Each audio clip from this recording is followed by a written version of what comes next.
Eu Sim. agradeço e já vou convidar na sequência o Dr. Álvaro Avezum, que é médico e professor livre-docente da USP, da Faculdade de Medicina da USP, e é responsável pela disciplina de pesquisa e medicina cardiovascular da Universidade de São Paulo.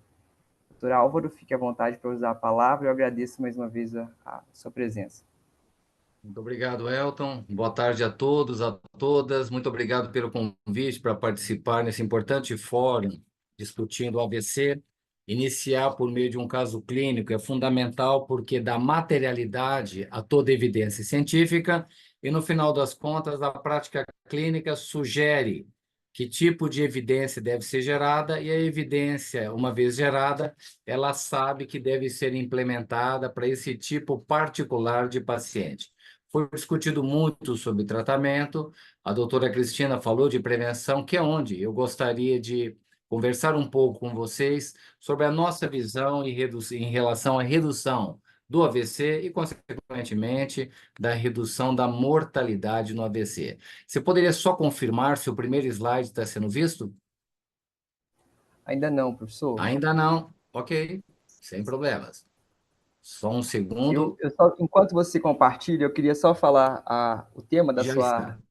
Pode falar. abordagem. É quais abordagens do AVC, né, levam aos melhores desfechos e reduzem mortes, e se eles estão incorporados no SUS e na saúde suplementar. Agora a gente consegue ver o seu PowerPoint. Ok, Só muito coloque no obrigado. modo apresentação, por favor. Eu que agradeço. Ok, obrigado. Bom, eu gostaria de comentar com vocês sobre AVC. Primeiro, uma consideração: muito tem se discutido, não é errado, mas é insuficiente, sobre o GBD, que é baseado basicamente em informações modeladas, extrapolações e não dados reais. Então, dados cumulativos e dados reais prospectivos são fundamentais para a tomada de decisão. E quando avaliamos no nosso país uma economia intermediária, o círculo do meio, 42% das causas de morte são cardiovasculares, 30% câncer. Este é o cenário atual. E quando avaliamos preditores independentes de AVC, se todos que estão aqui nos ouvindo, e segundo, aqueles que vão receber as informações, se a pergunta for como eu posso evitar 90% de todos os casos de AVC, aproximadamente no Brasil, seria 450 mil AVCs a menos do total de 500 mil ao ano. O fator preditor de qualquer AVC, daqui a pouco eu comento do isquêmico, mais importante, hipertensão arterial. Por que eu digo mais importante? Porque nós calculamos o chamado PAR.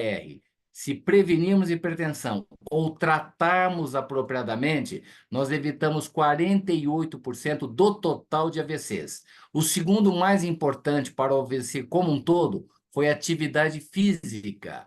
O terceiro mais importante, dislipidemia. E o quarto, alimentação saudável. Mas deixe-me detalhar em relação ao AVC isquêmico. A hipertensão continua sendo o fator mais relevante. Uma vez tratada e prevenida, evitamos 46% do total de AVCs. E, portanto, é mais inteligente prevenir do que precisar tratar. Mas uma vez que ocorra, temos que usar a melhor evidência científica para tratar. No AVC isquêmico, o segundo fator passa a ser a dislipidemia. O terceiro fator, atividade física, para prevenir, obviamente. Depois, alimentação saudável. E temos a obesidade abdominal aparecendo como importante fator a ser combatido. E, por fim, se a pergunta for AVC hemorrágico, a hipertensão torna-se ainda mais relevante, tendo um risco atribuído de 56%. E o que vem na sequência? Atividade física. E o terceiro, estresse e depressão. Então, vejam que para prevenirmos AVC como um todo, ou se falarmos no isquêmico e no hemorrágico, nós temos dados e, portanto, não há necessidade de falarmos que há uma lacuna de conhecimento. Não, há uma lacuna de implementação de medidas preventivas, que eu darei um exemplo na sequência, não são simples, mas devem ser efetuadas.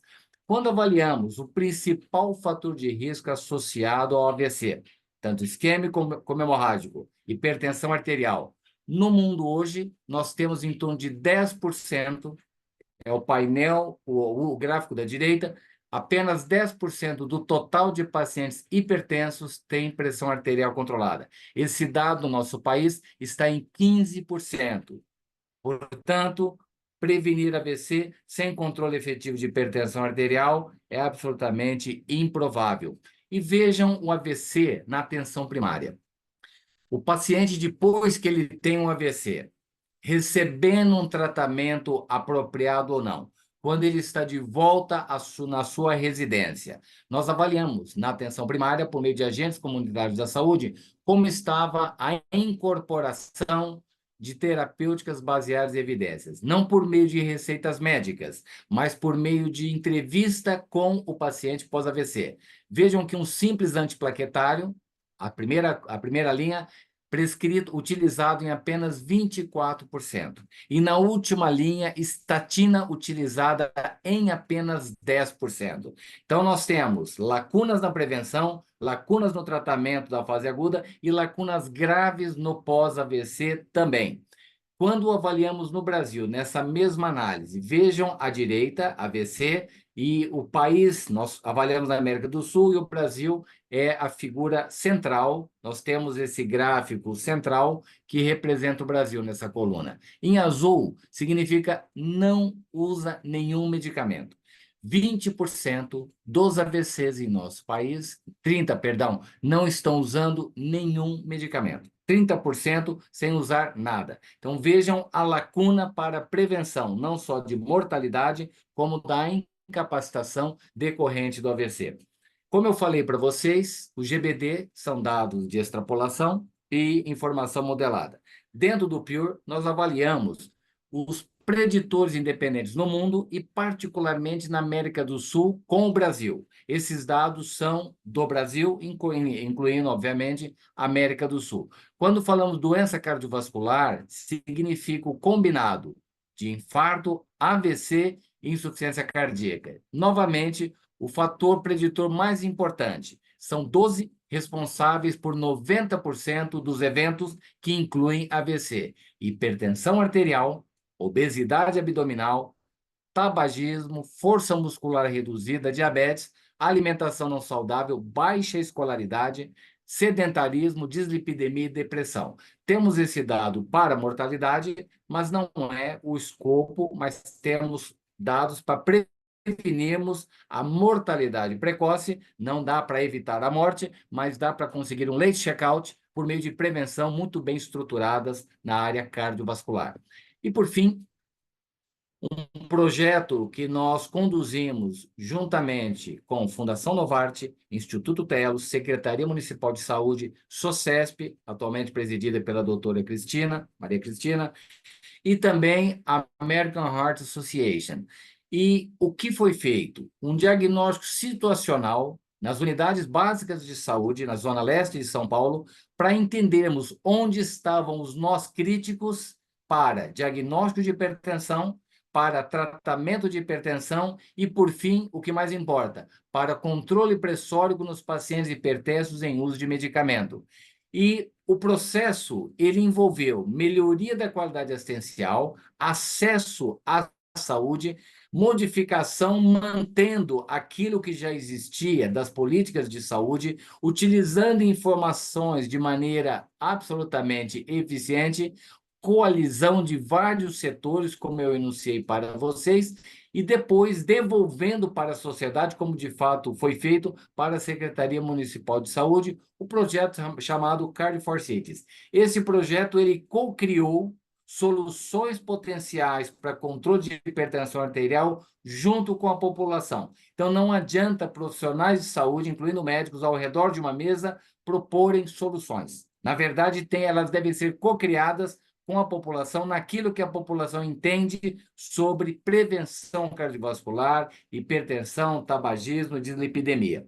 E este projeto, ele permitiu, no prazo de 15 meses, quase que triplicar o controle da hipertensão arterial. Nós tínhamos 12% na Zona Leste de São Paulo de pacientes hipertensos em uso de medicamento com pressão arterial controlada abaixo de 14/9, sem grandes exigências. Em 15 meses, conseguimos jogar para 31%. E o que foi possível observar? Que houve nessa região 13% de redução em hospitalização por AVCs e 12% de redução de hospitalização por doença coronária. E também avaliamos, tudo isso está publicado, qual foi o impacto econômico desta estratégia chamada Card for Cities. Ela mostra que ela é custo-efetiva, porque o custo para prevenir a ocorrência de um AVC ficou em apenas $784. Isto é absolutamente custo-efetivo, inclusive em nosso país. E para terminarmos, porque a ciência tem que sempre buscar novas intervenções. Há aproximadamente 2 meses, nós tivemos a oportunidade, e a doutora Maria Emília é a autora desse projeto, o Estudo FIO, que avalia intervenções baseadas em espiritualidade no controle de hipertensão arterial, apresentado na arena de maior destaque do American College, que é denominado Late Breaking Clinical Trials. Esse estudo avaliou que tipo de intervenção baseada em espiritualidade? Ensinar a população, e foi um estudo randomizado, a disposição ao perdão, a gratidão, otimismo e propósito de vida. O que aconteceu no final, não teria tempo para detalhar, a pressão arterial sistólica, a primeira linha, mostrou redução de 7,6 milímetros de mercúrio, com significância estatística, no grupo que recebeu intervenção baseada em espiritualidade em 12 semanas. E na última linha, a dilatação fluxo-mediada, que é uma medida de saúde endotelial e, portanto, preventiva de aterosclerose, também foi absolutamente melhorada no grupo, com significância estatística, no grupo que recebeu a intervenção baseada em espiritualidade.